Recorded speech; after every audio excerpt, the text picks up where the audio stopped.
บายดีเนาะก็มีคนถามนะมีคนถามคนโทรมาถามเสร็จมาถามว่าเรามีแอมจิ๋วตัวนี้แล้วเราจะซอกหา power supply ใส่เนาะมาใส่มันนะเพราะว่า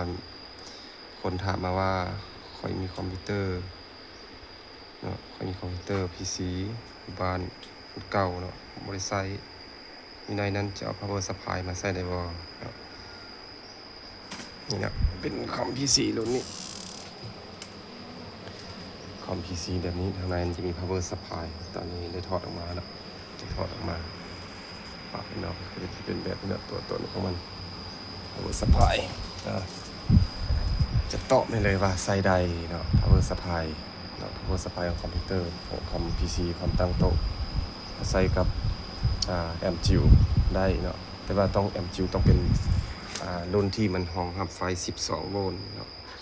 รุ่นที่มันรองรับไฟ12โวลต์524เนาะรุ่นมันรองรับได้เนาะ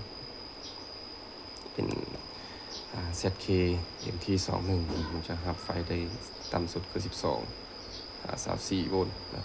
สำคัญคือต้องรับไฟได้12ตัวต่ำสุดของมันแล้วเราจะมาเบิ่ง power supply ของเราว่ามันจะเฮ็ดวิธีใดนะก่อนอื่นเรามาเบิ่งมาอ่านเบิ่งสติกเกอร์ของมันในนี้มีสติกเกอร์ของมันจะเขียนไว้ว่ามันอย่างสายสีแดงเอาพุทของมันนะสายสีแดงไฟบวกเขียนว่าอะไรสายสีแดงนี่คือไฟ5โวลต์เนาะ30แอมป์เอามันเด้อสายสีส้ม 3.3 โวลต์บวก 3.3 โวลต์30แอมป์และเยลโล่เนาะสายสีเหลืองคือบวก12โวลต์20แอมป์นี่แหละตัวที่เราต้องการเดี๋ยวมันจะไปใส่กับแอมป์ของเราแอมป์จิ๋วที่มันได้เนาะเพราะว่าตัวนี้มันได้20แอมป์นะจากนั้นจะเป็นระยะเนาะมีเงินกับสาย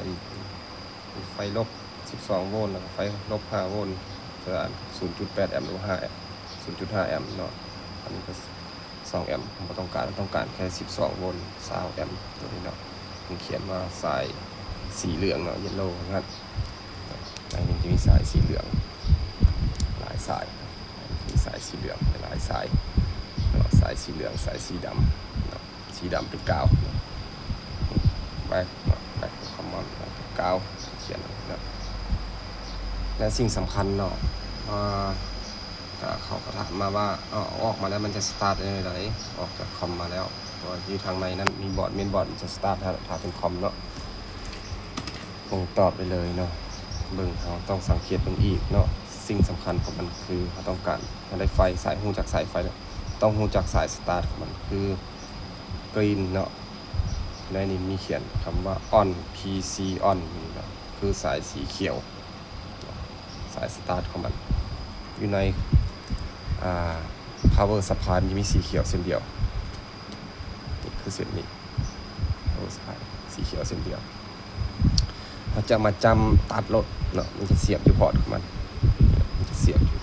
พอร์ตของมันตัดออกมาต่อสังกับสายสีดำเลยสายสีดำเป็นกาวต่อกันในรถเนาะต่อกับสายสีดำเลยตรงนี้นะตัดออกมาต่อสักพันไว้ง่ายนะพันแล้วนะเรามาเสียบไฟบนรถปลั๊กเสียบเนาะข้างในมันจะมีpower supply จะมีหัวปลั๊กเอาแค่หาหัวเสียบมากับคอมพิวเตอร์เขาแหละเอามาเสียบไฟฟ้าเลยเสียบตรงปลั๊กไฟเลยทำงานแล้วพัดลมทำงานแล้วตอนนี้มีไฟออกมาแล้วมันจะใช้มิเตอร์วัดเลยแล้ว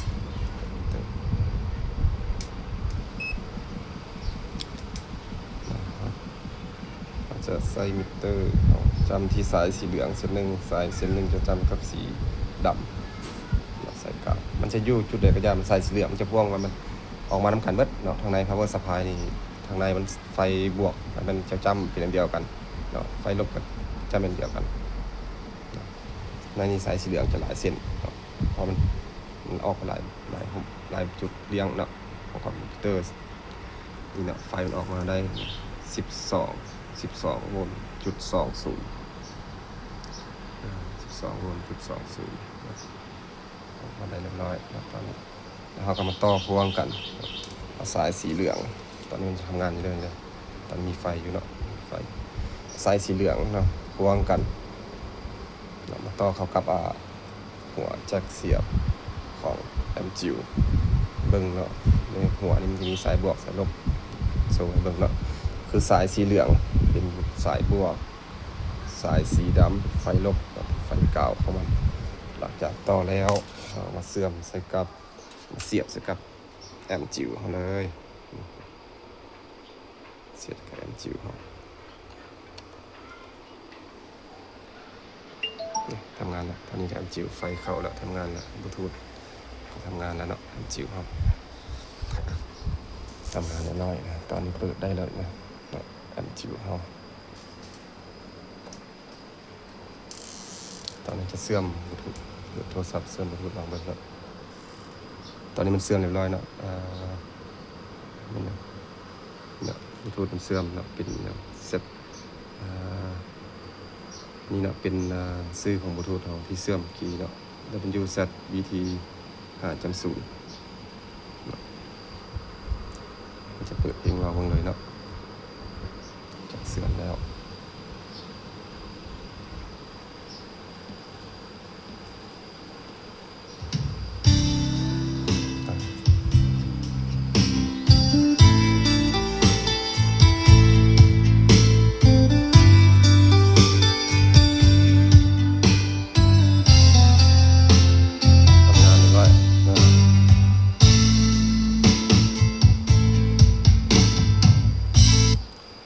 ถือว่าเสื่อมบลูทูธได้เปิดได้นะดังปกตินะเพราะว่า power supply ของมันสร้างไฟมาถึง12 โวลต์12 โวลต์นะ20 แอมป์12 โวลต์20 แอมป์เต็มสปีด12 โวลต์20 แอมป์เต็มสปีดของมันถือว่าใช้ได้เนาะสังเกตก็คือตรงจุดนี้ไฟที่เราต้องการนึ่งมาสายสีเหลืองเนาะเป็นไฟบวก12 โวลต์20 แอมป์และไฟสายสีดำเป็นกาวสายสีเขียวเนาะเป็นตัวสตาร์ทเป็นตัวออนของมันเนาะคือสายสีเหลืองเนาะมันจะไหลสิ้นหน้ามันเอาพ่วงกันพ่วงก็ได้เนาะสายสีเหลืองต่อสายสีเหลืองเป็นไฟบวก12 โวลต์ต่อสายสีดำเป็นกาวและต่อสายเขียวพ่วงกับสายดำจะเป็นตัวสตาร์ทซ้ำนำก็ถือว่าใช้ได้เนาะง่ายคอมพิวซีเนาะเก้าเขาไม่ต้องทิมเนาะ power supply ยังทำงานได้ power supply มันเนาะ PC นี่เก้ามาต้องทิมมัน power supply มันมาใส่เป็นประโยชน์เนาะใครก็ทิมและใครก็เอาไปซอกซื้ออะแดปเตอร์มาใส่กับแอมจิวรุ่นนี้เนาะโดยที่ไม่ต้องเสียเงินซื้อ power supply ใส่มาใส่เรามีของเราแล้วใส่เป็นประโยชน์มีเอากล้องไว้นอกก็ใส่เดี๋ยวงานมีพัดลมเย็น power supply ที่คำว่าหาฮ้อนบ่ได้หรอกของสีแรง20 แอมป์และสำคัญคือต้องแอมป์แอมป์จิ๋วต้องห้องครับไฟต่ำสุดแค่12 โวลต์เพราะว่า power supply เราสร้างไฟที่สูงสุดได้แค่12 โวลต์ถ้าเกิดได้ไป power supply เขาจะบ่ถึงนะเพราะ power supply ของเขาสร้างไฟได้แค่12 โวลต์เฉพาะแอมป์จิ๋วบางรุ่นมันก็กินไฟ15 โวลต์ขึ้นไปฉะนั้นใส่บ่ได้เนาะตัวนี้ใส่กับพวกไฟ15 โวลต์ขึ้นไปเพราะว่าตัวนี้มันสูงสุดได้แค่12 โวลต์สิ่งสำคัญของมันถือว่าจบขอขอบใจ